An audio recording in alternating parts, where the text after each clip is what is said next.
tercer renglón del versículo 13, de que cuando recibisteis la palabra de Dios que oísteis de nosotros.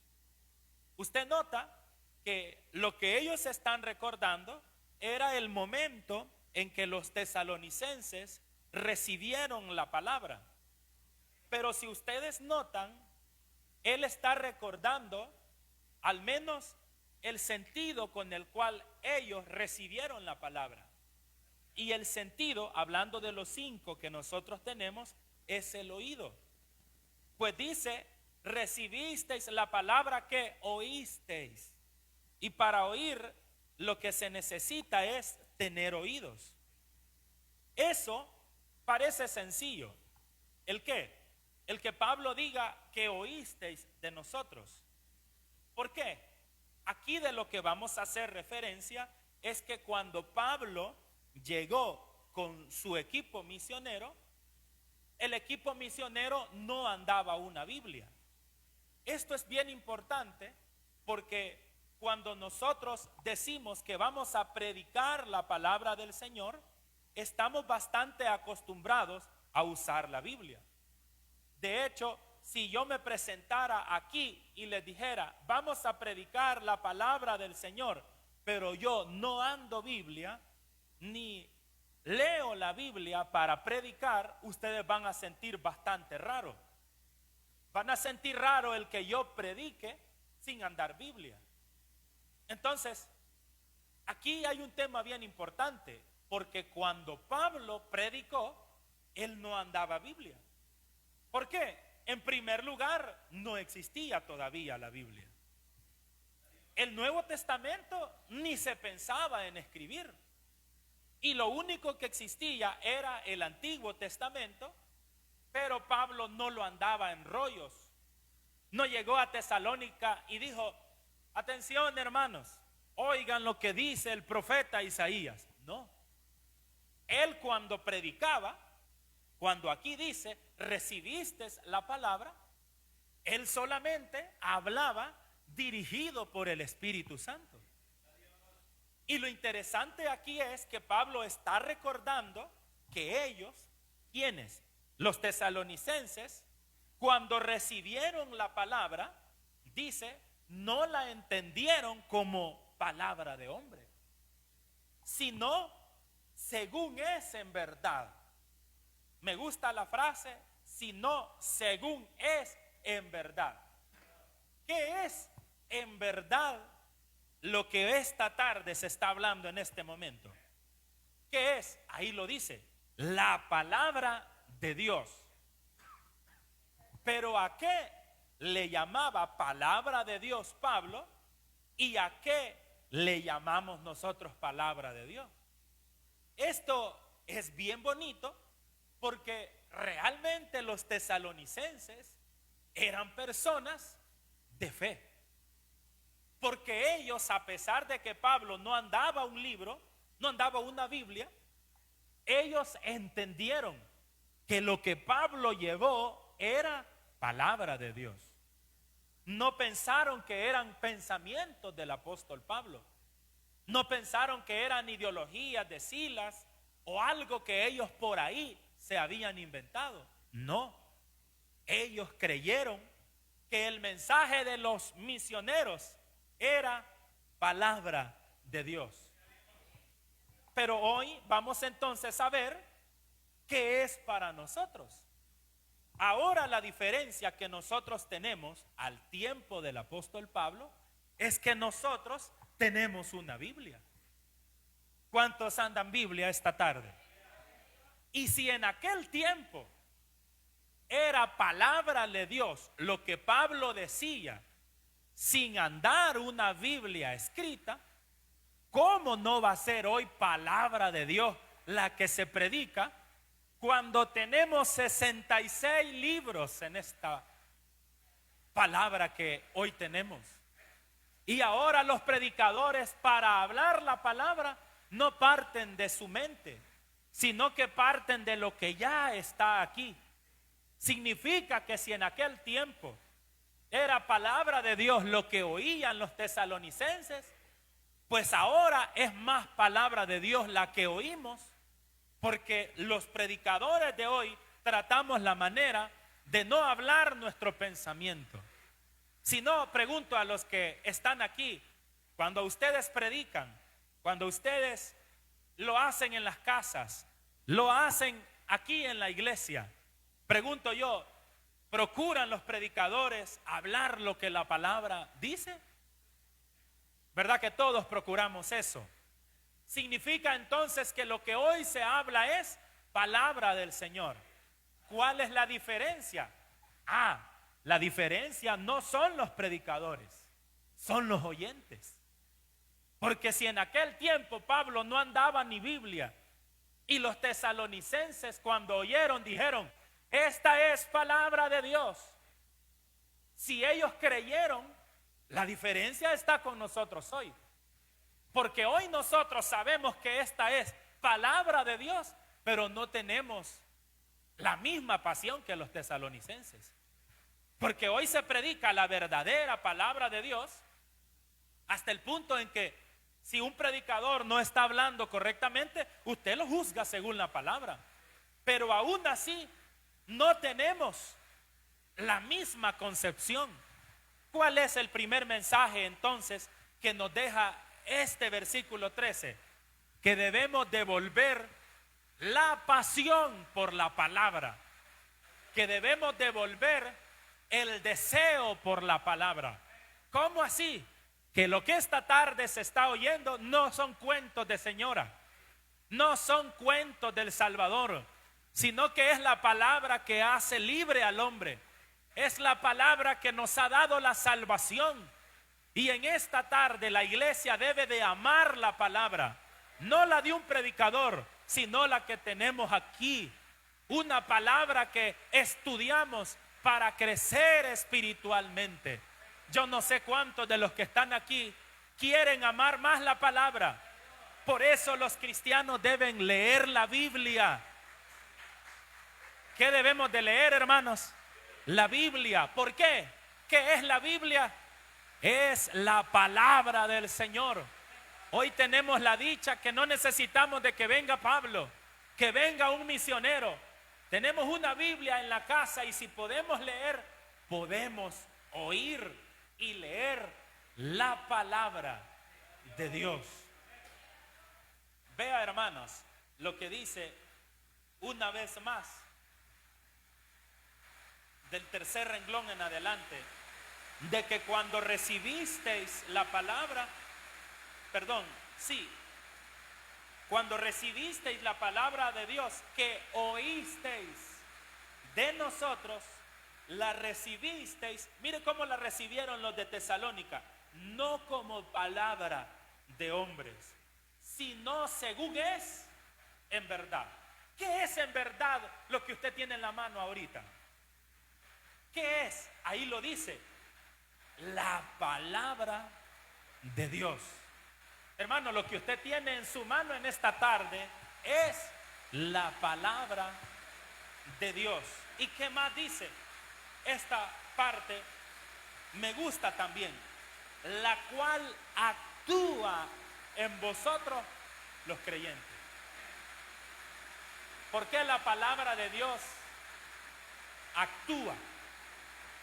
¿Qué es que actúa?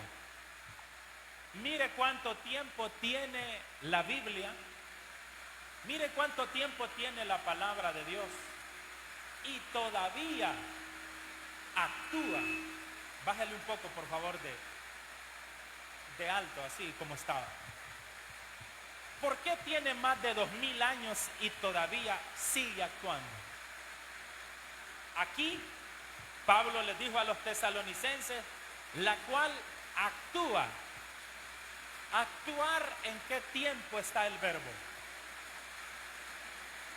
Presente. No les dice la cual actuaba en ese tiempo. No, actúa. Y la pregunta es, ¿sigue actuando la palabra de Dios hoy en día?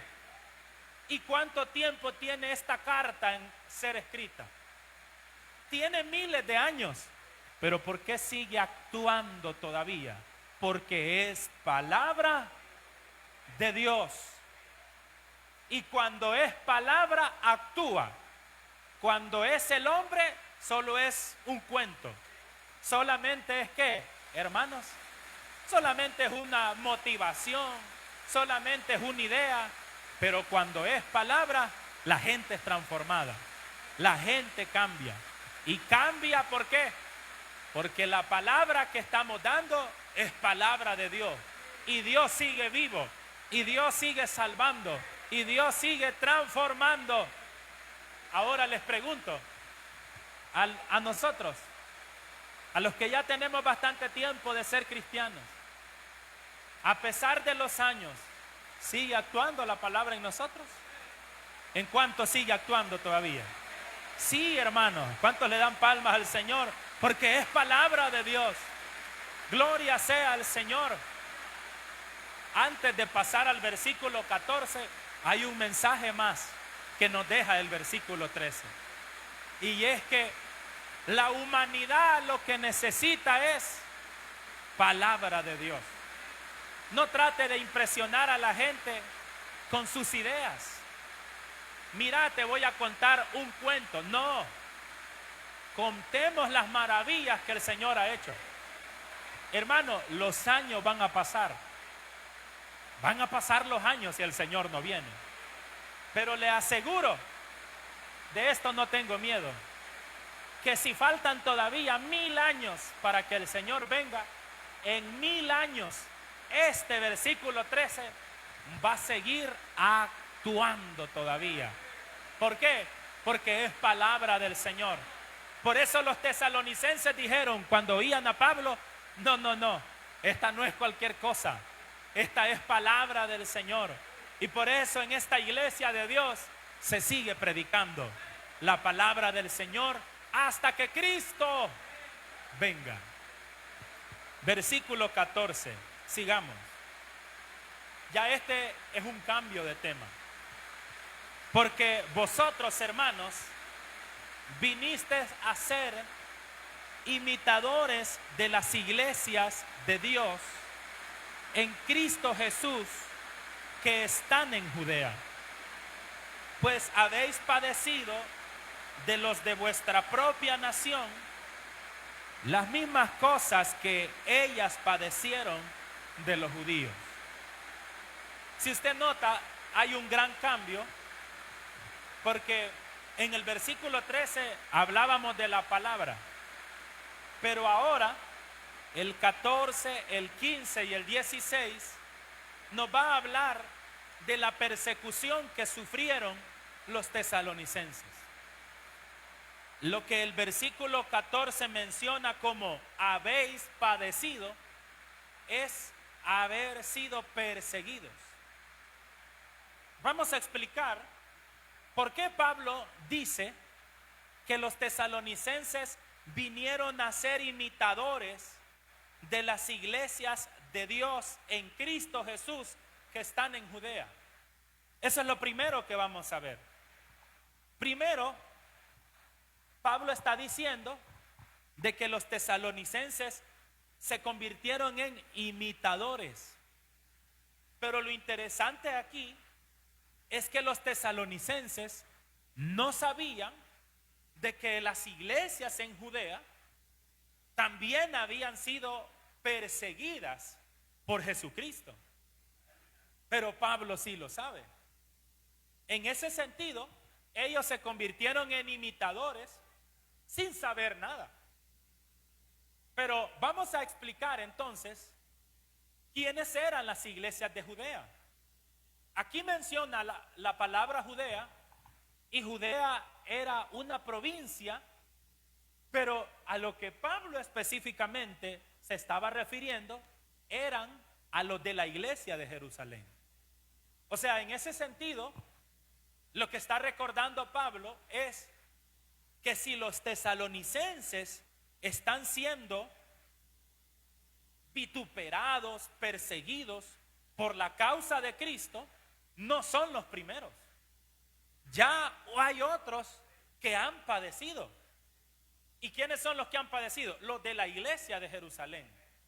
Entonces, cuando él dice, ustedes han venido a ser imitadores, Se está refiriendo a que sin saberlo los tesalonicenses se han convertido en un modelo a seguir, y este modelo ha sido porque ha sido una línea que ha venido sufriendo. Yo lo mencioné en mensajes anteriores de que los tesalonicenses sufrieron, Pablo sufrió, pero también Cristo sufrió. Y ahora lo que vamos a ver es que los tesalonicenses sencillamente estaban haciendo algo que todo creyente fiel en algún momento le va a tocar. ¿Qué más dice? Dice que han padecido como las iglesias que están en Judea, pues habéis padecido de los de vuestra propia nación las mismas cosas que padecieron de los judíos. La otra parte que menciona Pablo es quiénes o de quiénes ellos padecieron. Y aquí lo que él aclara es que los de la iglesia de Judea padecieron de los mismos judíos. Ahora quiero explicarles a qué se refiere este padecimiento. Hermanos, cuando en Jerusalén se predicó el evangelio, que si ustedes recuerdan, el primero que predicó de manera oficial la palabra del Señor fue Pedro después de Pentecostés. Y luego comenzó a crecer el cristianismo. Pero lo que sucedía en Jerusalén, partiendo del día de Pentecostés, es que gobernaba el judaísmo. ¿Y quién era el judaísmo? Era la creencia de que la salvación era por medio de la ley. ¿Quién era, por ejemplo, un gran judío? Pablo. Pablo era un gran judío. Y ellos creían que la salvación era por medio de la ley. Por eso los fariseos eran estrictos en la ley, porque creían que la ley salvaba. Y Pablo perseguía, siendo él Saulo en ese momento, Saulo perseguía a los cristianos porque ellos hablaban de otra manera de ser salvos. Y la manera en que los cristianos hablaban era que la salvación era por medio de Jesús. Entonces Pablo perseguía a los cristianos porque creían de que él creía de que ellos eran una amenaza para el judaísmo. Entonces, los cristianos de Judea padecieron persecución por los judíos. ¿Vamos comprendiendo ahí? ¿Quiénes perseguían a los primeros cristianos? En primer lugar, ellos fueron perseguidos por los propios judíos. Uno a veces, cuando oye la persecución, piensa que solo los romanos persiguieron a los cristianos. Pero los romanos persiguieron a los cristianos ya más o menos del año 70 después de Cristo en adelante, cuando el templo fue destruido. Pero esta carta fue escrita en el 50. En este tiempo todavía Roma no estaba persiguiendo a los cristianos. Otro ejemplo, ¿quién fue o quiénes fueron los que mataron a Esteban? ¿Quiénes fueron? ¿Fue Roma quien mató a Esteban? No, mataron a Esteban los judíos.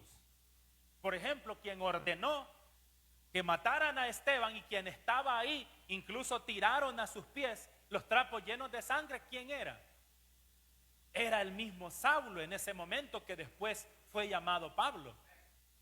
Entonces, vuelvo y le repito, ¿por qué Saulo mató a Esteban? ¿Por qué buscaba a los creyentes? Porque él pertenecía a la secta de los judíos. Y como judío creía que los cristianos eran una amenaza, que los cristianos andaban predicando otro evangelio. Bueno, él ni creía que había evangelio. Entonces, ¿qué hacían los judíos? Perseguían a los cristianos. Pero la persecución que tenían, ¿no cree usted que era que les decían, no anden hablando en el nombre de eso? No, era una persecución de matarlos. ¿No cree usted que solamente era que les mandaban recaditos de que no predicaran? No, era una amenaza. Si no usted ve a Saulo. En ese sentido dice Pablo, escribiéndole a los tesalonicenses, ustedes han padecido por lo de su misma nación. Ahora entendemos por qué dice por lo de su misma nación. ¿Por qué?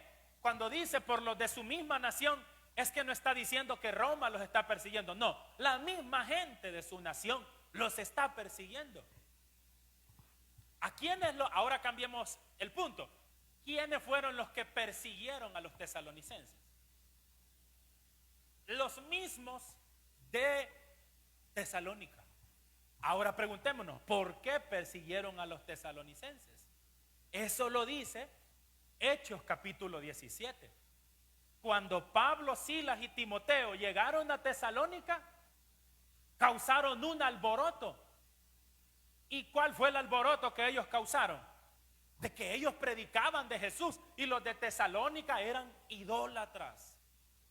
Y por eso persiguieron a los cristianos. Nosotros no queremos. Y a Pablo y a Silas los azotaron y tuvieron que huir de Tesalónica porque si no los mataban.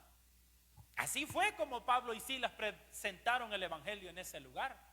Entonces les está diciendo Pablo, miren, así como a ustedes, los mismos de Tesalónica, los han perseguido, así también los de Judea, los de su misma nación, los han perseguido. Volvamos a leer otra vez el versículo. Porque vosotros, hermanos, vinisteis a ser imitadores de las iglesias en Cristo Jesús, que están ¿a dónde? En Judea. Y aquí viene la aclaración. Pues habéis padecido. Haber padecido aquí tiene que ver con haber sufrido, haber sido perseguidos. Dice, pues habéis padecido de los de vuestra propia nación. O sea, de los mismos judíos. Y aclara, de los de vuestra propia nación, las mismas cosas que ellas son las iglesias. Y son las iglesias que están en las casas. Padecieron de los judíos. Entonces ya tenemos claro que lo que Pablo está haciendo es que les está diciendo que ellos han padecido como los de Judea. Y lo que hace el versículo 15 y 16 es aclarar cómo fue esa persecución y qué hicieron esos ingratos. Vea el verso 15, los cuales mataron ¿a quién? Al Señor Jesús y a sus propios. Aquí hay una respuesta de quienes mataron a Jesús. Hermanos, preguntémonos, ¿quiénes mataron a Jesús? Los judíos. Pero uno cuando no sabe muy bien, dice uno, los judíos, pero como estamos en un estudio, ¿qué judíos? Eran aquellos. Los judíos son los que creían en la ley. Por ejemplo, ¿quiénes fueron específicamente los que armaron el plan para matar a Jesús? Específicamente, ¿quiénes fueron? Los del Sanedrín. ¿No fueron ellos los que fueron a hablar con Poncio Pilato? Y le dijeron, este hombre anda alborotando. ¿Pero quiénes eran los del Sanedrín, hermanos? Los judíos. Eran expertos en el Pentateuco. ¿Y cómo es que no quieren a Jesús cuando la misma palabra dice que vendría un Mesías? ¿Cuáles son las intenciones por las cuales lo mataron? Pues ahí hay mucho que decir. Pero realmente fueron ellos, los judíos, los que mataron al Señor. ¿Y por qué causa le mataron, hermanos, al Señor? Porque el Señor tenía un pensamiento diferente al de ellos. Porque el Señor no creía en lo que ellos pensaban. ¿Qué era lo que los judíos creían? ¿Qué pensaban ellos? De que la salvación era por medio de la ley, de que Cristo era un impostor, de que Jesús no había venido todavía. Y miren, hasta el día de hoy, los judíos siguen esperando a Jesús. O sea, los judíos han sido tremendos. ¿Por qué? Porque no creen que Jesús salva, sino que creen que solamente fue un maestro más. Pero no solamente fueron los judíos quienes mataron a Jesús, sino que también fueron ellos los que mataron ¿a quién? A los profetas. Y aquí no está de más recordar las palabras de Jesús cuando estaba frente a Jerusalén. Jerusalén, Jerusalén. Ya saben qué es lo que sigue, ¿verdad? Que matas a los profetas que te fueron enviados. ¿Cuántas veces, dijo Jesús, quise arrullarte como la gallina junta sus polluelos? ¿Qué está diciendo Jesús? A la Jerusalén que se dirige es a los judíos. Dice Juan capítulo 1 versículo 14: a los suyos vino. ¿Quiénes eran los suyos? Los judíos. Pero los suyos no le recibieron. ¿Qué ha pasado con los judíos entonces? Que frente a sus narices anduvo Jesús de Nazaret y lo mataron. Eso es lo que Pablo está diciendo aquí. ¿Y saben por qué les está aclarando todo esto a los de Tesalónica? Porque los de Tesalónica no saben nada. ¿Qué no saben? Ellos no saben que existía Jesús. ¿Quién se lo llegó a presentar? Pablo, a través del Evangelio. Y lo que está recordándoles a través de la carta Pablo es que fueron los judíos quienes mataron a Jesús. Y fueron los judíos quienes mataron a los profetas. Pero hay algo más interesante y es lo que sigue. Y a nosotros nos expulsaron. Es bien tremendo. Cuando él dice nosotros, ¿a quién se refiere? A Pablo, Silvano y Timoteo. ¿Qué dice? Nos expulsaron. Hermanos, aquí vamos a recordar que a Pablo no lo querían en Jerusalén. Esto a veces es raro decirlo, pero es la verdad. El pensamiento de Pablo era diferente al pensamiento de los hermanos de Jerusalén. Y usted diría, hermano, ¿y por qué expulsaron a Pablo de Jerusalén? Él mismo lo dice más adelante. Y lo dice específicamente en el verso 16. Impidiéndonos hablarle ¿a quién? A los gentiles. Para que estos se salven. ¿Qué es lo que está diciendo Pablo ahí? Que los judíos les impedían a ellos hablarles a los gentiles. Pero ya vamos a revisar el verso 16. Solamente era para contentar un poco la pregunta. ¿Por qué expulsaron a Pablo? Esto es bien interesante. Porque Pablo debía de ser amigo de los de Jerusalén. ¿Y quiénes eran los líderes de Jerusalén? Permítame recordarle quiénes eran. Era Pedro, era Santiago y era Jacobo. Ellos eran los pastores o líderes de Jerusalén. Ellos eran los encargados. Pero ¿cuál era la diferencia de Pablo con ellos? Que Pablo entendía el evangelio de Cristo más allá de Jerusalén. Pero esto también es raro, porque a quienes se les dijo: recibiréis poder cuando haya venido sobre vosotros y me seréis testigos en Jerusalén, Samaria y hasta lo último de la tierra. ¿A quién se le dijo esa palabra? ¿A los discípulos o a Pablo? A los discípulos. ¿Y quien estaba haciendo el trabajo era quién? Pablo. Aquí hay un pensamiento bien tremendo, porque a Pablo lo expulsan. Esto es bien maravilloso estudiarlo. Lo que Pablo está haciendo es una larga lista. Matan a Jesús. ¿Quiénes? Los judíos. Matan a los profetas. ¿Y a nosotros? Nos expulsaron. Pero note usted, hermano, no eran los cristianos verdaderos, eran los judíos. Los que expulsaron a Jesús no eran los que creían en Jesús como Mesías, sino los mismos que creían en la ley. Ahora, el punto aquí tremendo es analizar lo siguiente. Pablo era de la secta de los fariseos y perseguía a los cristianos. Y ahora que se ha hecho cristiano, ustedes creen que los amigos de él, los que eran del Sanedrín, lo querían por haberse hecho cristiano. Eso a veces no lo pensamos nosotros, pero realmente no. Seguramente lo buscaban para matarlo también. De primero él andaba buscando a los cristianos para matarlos, y ahora los amigos que él dejó en el judaísmo lo buscaban a él para matarlo, y fueron ellos los que no lo querían ver en Jerusalén. Entonces, todo esto nos va llevando a un mensaje que quiero dejarle ya para terminar este tema. Luego dice,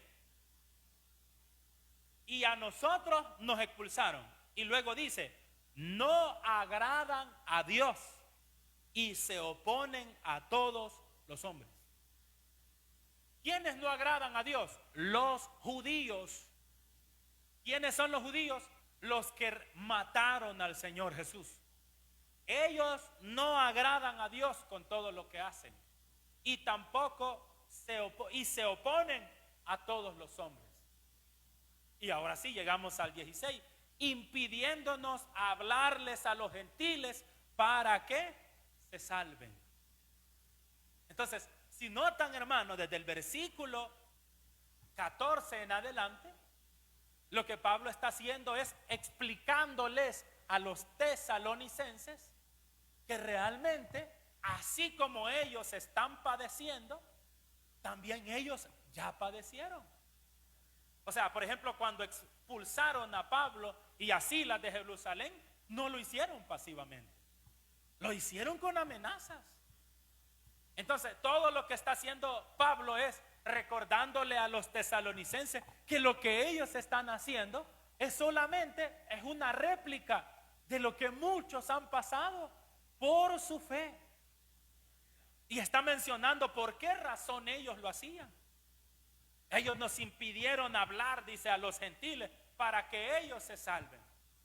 Y aquí viene, hermanos, algo que en la Reina Valera no se explica bien, pero es más grave de lo que se lee ahí. Dice, así colman ellos siempre la medida de sus pecados. Ahí como que no se entiende mucho, ¿verdad? ¿Qué significa que ellos colmen siempre la medida de sus pecados? Pero acudiendo a otra traducción, lo que dice ahí es que así ellos han venido amontonando pecado tras pecado para sus propias vidas. O sea que mataron a Jesús, agregaron pecado. Mataron a los profetas, agregaron pecado. Expulsaron a Pablo y a su equipo misionero, agregaron pecado. No permitía que ellos le predicaran a los gentiles. Todo eso fue ¿qué? Alargando su pecado. Y ahora viene la respuesta. Pues vino sobre ellos la ira hasta el extremo. Esta parte, vino sobre ellos la ira en extremo, es bien discutido por los comentaristas. Porque para la Reina Valera es que ya vino. Pero lo interesante aquí es, si ya vino, ¿qué fue lo que les pasó a ellos? Algunos hermanos, y aquí pues ya no tiene que ver con lo que la Biblia dice, sino con lo que algunos creen que fue lo que vino. Porque hay muchas cosas, hermanas, relacionadas del versículo 14 en adelante. Pues han habido añadiduras a la carta. Por ejemplo, el versículo 14, 15 y 16 se cree que es una glosa. Una glosa, hermanos, son añadidos que se le hicieron a la carta posteriormente. Si ustedes recuerdan, al inicio del estudio de Tesalonicenses, yo les mencionaba de que la carta llegó en su originalidad a Tesalónica, pero luego se hicieron copias de la carta. Y como tal, haciéndole copias a la carta, se hicieron agregados. Por ejemplo, las personas agregaron esta parte para que los de Tesalónica supieran a quién se refería Pablo cuando hablaba de las iglesias de Jerusalén. Pero eso, hermanos, es una serie de comentarios que se agrega, pero se lo menciono por lo que dice aquí. Pues vino sobre ellos la ira hasta el extremo. Entonces algunos dicen de que la ira que vino sobre los judíos fue la destrucción de Jerusalén por medio de los romanos. Los que son estudiosos sabrán de que en el año 70 fue la destrucción del templo de Jerusalén por el emperador Tito. Y destruyeron Jerusalén, destruyeron el segundo templo, que fue el que construyó Israel después de que vino del exilio de Babilonia, y duró hasta ese tiempo, hasta el año 70 fue destruido. Pero aquí lo raro es esto, de que cuando se escribió la carta fue en el año 50 y la destrucción del templo fue en el 70. O sea que todavía faltaban 20 años para que se destruyera el templo cuando la carta fue escrita. Entonces cuando aquí dice, pues vino sobre ellos la ira, no se aplica. Pero aquí viene lo otro, que si esto que está aquí es un agregado que se hizo después, y se hizo después de la destrucción del templo, ahí sí se aplica. Pero como usted habrá escuchado, eso es bien tedioso, ¿verdad? Comenzar a investigar eso paso a paso, pero lo dejo aquí porque sé que aparte de ustedes hay otras personas que estudian y que oyen estas enseñanzas, y también eso les va a ayudar no solo a nosotros cuando más adelante tengamos más estudio bíblico y oigamos este tema, sino también a los que oyen. En ese punto entonces no se sabe a ciencia cierta, como se dice, cuál es la ira que vino sobre ellos. Si fue esa, que algunos creen que fue esa, que más ira de haber destruido el templo, que los judíos pensaban de que ahí estaba el Señor. ¿Se acuerdan de eso, hermano? Que los judíos creían de que la presencia del Señor estaba en el lugar santísimo. El problema fue que cuando les destruyeron el templo se quedaron sin lugar. Pero ya Jesús había dicho que venía la hora que ni en este templo ni en Jerusalén van a adorar, sino lo que el Señor buscaba era adoradores que le adoraran en espíritu y en verdad. O sea que la adoración hoy no depende de un templo, depende de gente que quiera buscar de Dios. Eso es. Pero aquí viene otro mensaje, y es el más importante en los 3 versículos, y es este: que a todo creyente fiel, a toda persona que quiera de verdad servirle al Señor, no le van a esperar días buenos para el mundo o del mundo. Y este es un mensaje importante. Sufrió Jesús, sufrieron los profetas, sufrió Pablo y su equipo misionero, sufrieron los de Judea, sufrieron los de Tesalónica. Ahora el problema de la iglesia es que no quiere sufrir. Y aquí hay un detalle: no hay escapatoria. Si a la iglesia, si a usted lo felicitan y le dicen, hermano, a mí me gusta que usted no es como otros que se la creen cristianos, me gusta que usted es chero, me gusta que usted cuando está con nosotros no parece cristiano. Ese es el punto. Ese es el punto, que eso es lo que le gusta a Satanás, que la gente cristiana sea cristiano cuando viene a la iglesia, pero cuando está allá afuera sea igual que todo mundo. Si usted no quiere que nadie le diga nada por ser creyente, sea pagano como todos los paganos son. Pero si usted de verdad quiere ser creyente fiel, no espere cosas buenas de las demás personas. No espere que le digan, ay hermana, la felicito porque va a la iglesia. Y aquí viene lo otro. ¿De quién eran perseguidos estas personas? De los de su misma nación. Entonces yo le voy a mencionar algo. Si usted quiere serle fiel a Dios, aquí mismo de la iglesia van a hablar de usted. De aquí mismo va a recibir las críticas más fuertes. ¿Por qué? Le digo lo siguiente. Hermano, si uno es criticado por la gente de afuera, a uno no le duele mucho. ¿Por qué? Porque uno ya sabe que la gente de afuera no conoce de Dios. Y uno dice, no saben lo que dicen, ay, déjenlo. Ahí va la hermana, ahí va fulana, uno ni caso les hace. Pero ¿cuál crítica duele más? ¿Cuál persecución duele más? La que se hace dentro de la iglesia.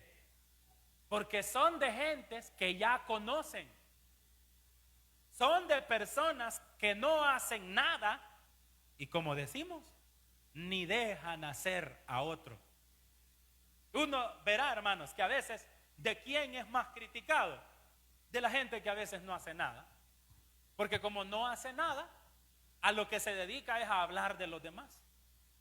Pero aquí viene el punto. Si a usted no la están criticando, si a usted no lo están persiguiendo, si usted no sufre nada, es porque no es buena cristiana.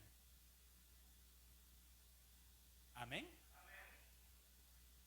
Porque la Biblia dice, no dice, bienaventurados sois cuando todo vaya bien. Bienaventurados sois cuando todo esté tranquilo. No, no, hay muchos textos en la Biblia que lo que dicen es, bienaventurados sois cuando por vuestra causa, por mi causa, os vituperen y hablen cosas contra ustedes, obviamente mintiendo. Gozaos porque vuestro galardón es grande en los cielos. Entonces, hermano, si de usted no hablan nada, aflíjase. No tiene que alegrarse. No dice, mire, de mí nadie habla nada. Nadie habla nada porque usted no se somete a Dios. Nadie habla nada porque usted no vive en santidad para el Señor. Nadie habla nada porque no buscamos de Dios. ¿Y qué van a hablar si somos igual a veces que los demás? Pero van a hablar cuando usted solo busque para la iglesia. Van a hablar cuando usted no se mete en chambres como los demás se meten. Van a hablar, van a decir que usted es creída, esa señora creída, esa señora que cree que solamente ella, porque la gente quiere que usted sea igual que ellos. Si ahí en ese lugar todo el mundo son chambres ahí, alando agua, usted sea diferente. Y ahí es cuando se marca la diferencia.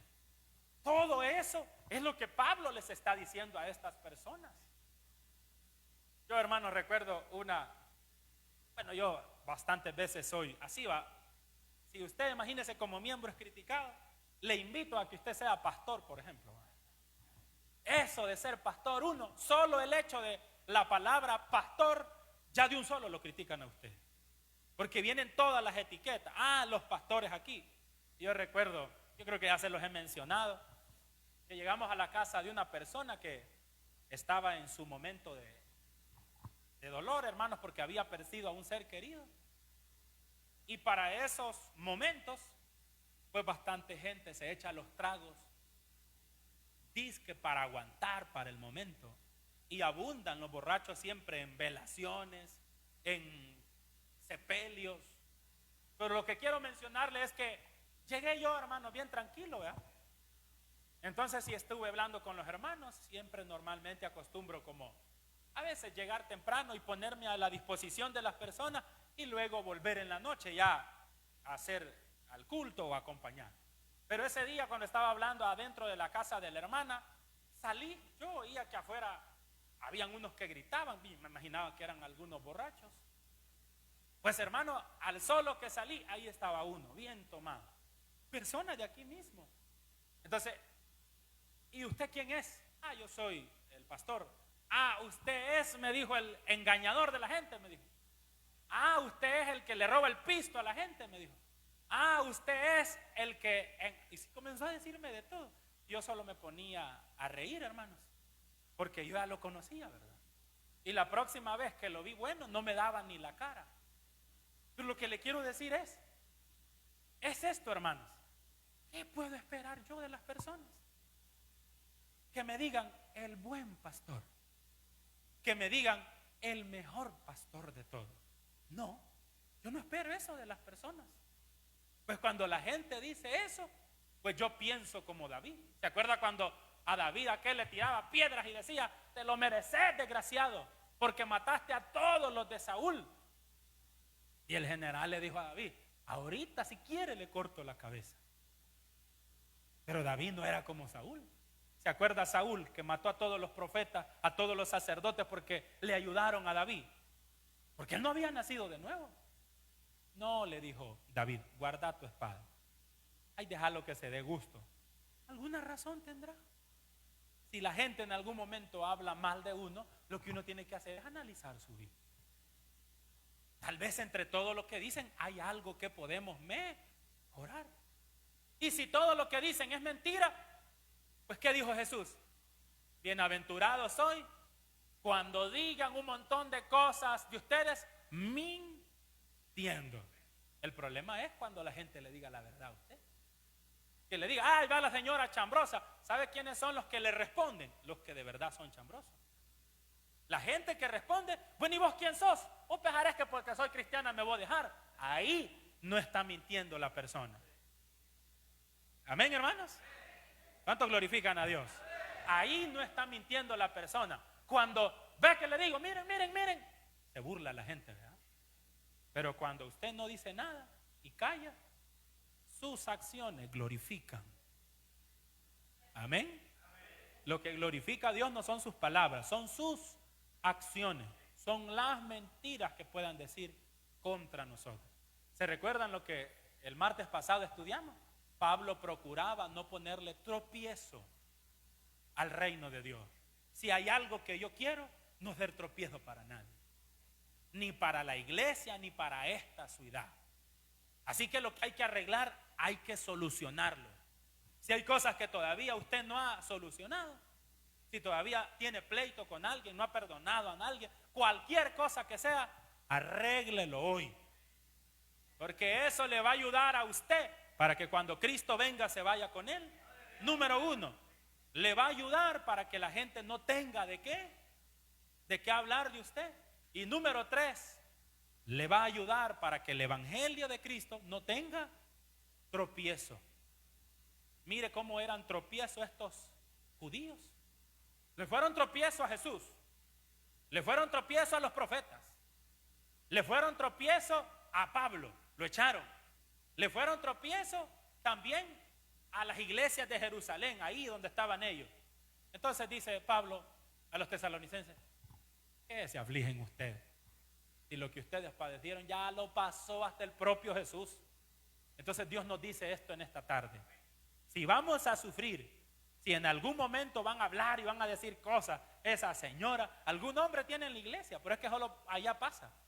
Alguna mujer, que hablen lo que hablen, que no es todo lo que dicen. Si es mentira, glorificamos a Dios a través de lo que hacemos. Démosle un aplauso al Señor, hermanos, esta tarde por su palabra, y nos vamos a poner en pie y le vamos a pedir al Señor que nos ayude a ser fuertes. Porque no crea usted que van a venir cosas bonitas por serle fiel a Dios. Va a haber gente que va a hablar, va a haber gente que va a decir cosas. No espere que lo traten bien. En su propia casa le van a decir cosas, más si tiene personas que no son cristianos en su casa. Los mismos hijos suyos, ve quién va para la iglesia. No espere cosas bonitas. A Jesús solo cosas bonitas le daban. A Pablo, a todos los hombres de Dios, no. A los grandes hombres de Dios los buscaban para matarlos. Así que no pensemos que a nosotros nos van a buscar solo para darnos regalos. Y si nos dan regalos hay que revisarlos bien, ¿verdad? Porque hay gente que se dedica a lo malo. Levante su mano y digámosle, Señor, ayúdanos a ser fuertes.